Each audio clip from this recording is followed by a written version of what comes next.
Welcome to Ghost USA. There's a strange truth. Beneath the beauty of the South, dark nightmares linger. From Savannah's antebellum streets to the blood-soaked soil of the Civil War, every inch of Georgia resonates with the cries of the lost. Today, we explore Georgia's 15 most haunted locations where pirates, children's voices, and forgotten soldiers have never found peace. Get ready, the ghosts of the South are waiting. On one of Savannah's oldest plots stands the Pirate's House. Originally a simple sailor's inn in 1753, it quickly became the center of rum smuggling, abductions, and Shanghai operations. Beneath the restaurant lie sealed rum cellars and underground tunnels, where intoxicated guests were dragged onto ships many never returned. Even today, visitors report heavy footsteps echoing from the tunnels, disembodied screams, glasses and bottles flying from shelves on their own legend. Says the infamous pirate Captain Flint died here. Secret chambers found during renovations prove the horrors buried beneath the floor. The question remains, when you dine here, are you enjoying history or sitting above the graves of hundreds of drowned pirates? This granite courthouse is more than a building. It's a witness to decades of human sorrow and death. Rebuilt after a devastating fire in 1916, it once hosted trials, executions, and public hangings. The most haunted spot? The staircase used to escort prisoners to the courtroom. Visitors report phantom footsteps climbing the stairs, an oppressive, chilling presence, apparitions of executed criminals staring from the bush. A local psychic even reports encountering Tommy, a hooded spirit who knocks on walls and peers from upper windows. Now a wedding venue and history center, the courthouse still raises a question.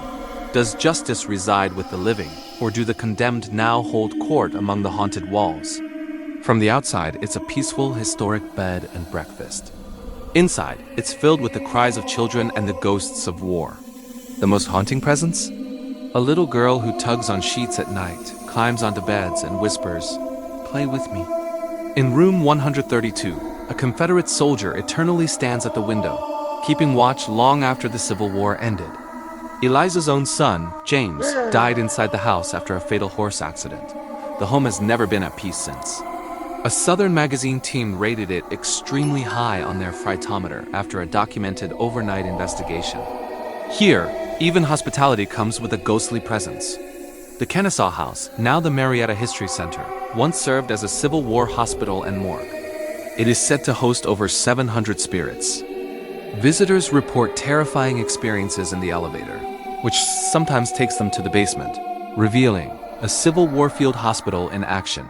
Soldiers screaming in agony, surgeons performing amputations amid pools of blood.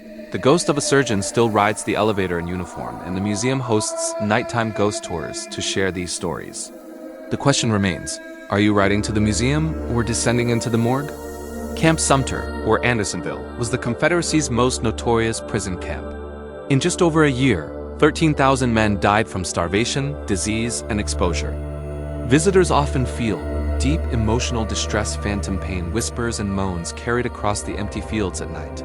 The vengeful spirit of Commander Henry Wurz is said to walk the road into the former camp. The ground itself is saturated with the cries of the dead. Are you truly alone or surrounded by 13,000 restless souls? Known simply by its address, 432 Abercorn Street stands atop an unmarked slave burial ground, holding hundreds of forgotten souls. One legend claims a Civil War veteran punished his young daughter by leaving her tied in an upstairs window to die in the heat. Though records dispute the story, the shadow of a child is still reportedly seen in the window, staring down at the street. Many also claim to witness shadowy figures inside, hear unexplained footsteps, and sense the lingering energy of past crimes. A calm, serene building on the outside, but inside lurks a mischievous spirit named Catherine. She is said to rotate art lights, move ropes and barriers, follow the elevator repairmen, causing malfunctions. Volunteers insist she's playful, but is she just bored? Or trying to reveal a hidden secret? An abandoned bridge in the swamps of Brooks and Lowndes counties. At night, people report seeing a phantom car, headlights glowing, crossing the bridge and vanishing instantly. The bridge is tied to multiple deaths, suicides, and tragic accidents, including the murder of a woman. Her cries are sometimes heard from the river below. Step onto the bridge at night and wonder, is that a real car or the phantom driver retracing their final journey forever?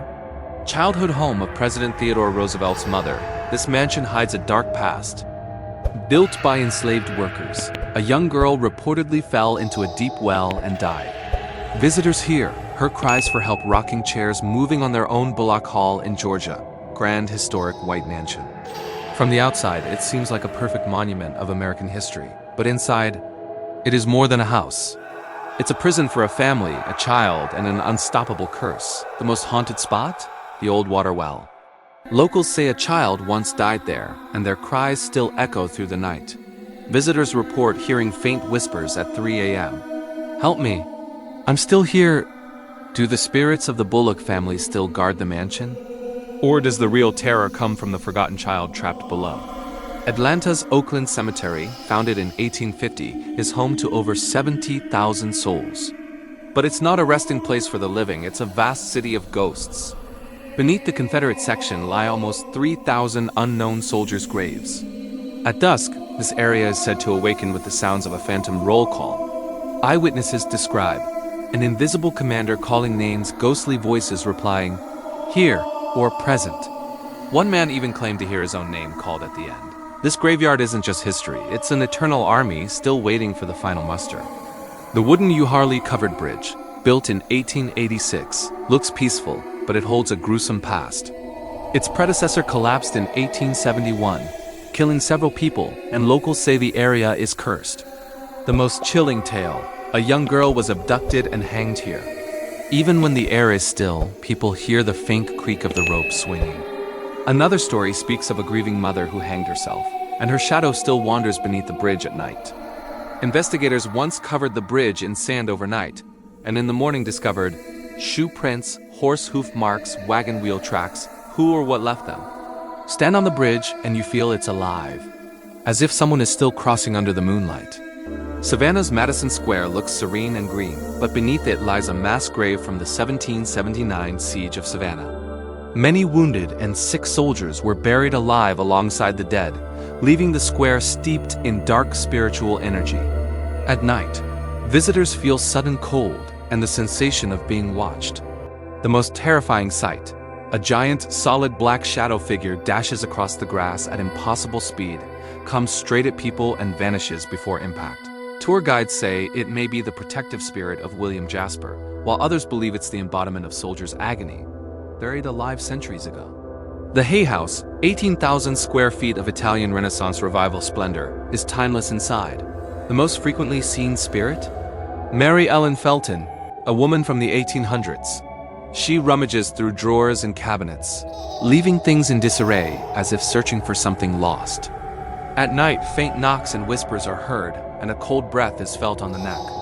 Once, an old clock that had been silent for years suddenly chimed loudly, even though no one was near it. Was it a reminder or a warning? Savannah's most notorious haunted house, where two women's tragic deaths left an eternal mark. Francis Sorrell's wife, Matilda, committed suicide from the balcony after discovering his affair, and shortly after, the enslaved girl Molly was found hanged.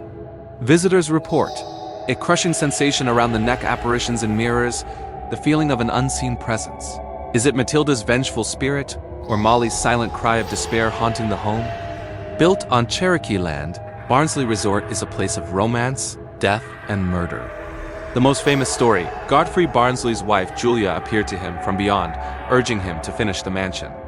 Her spirit reportedly lingers in the gardens, and when she is near, the scent of roses fills the air. But another, harsher spirit, a stern old man, haunts the resort, glaring silently and opening doors by itself. Here, love and tragedy are inseparable, and even the air seems heavy with history.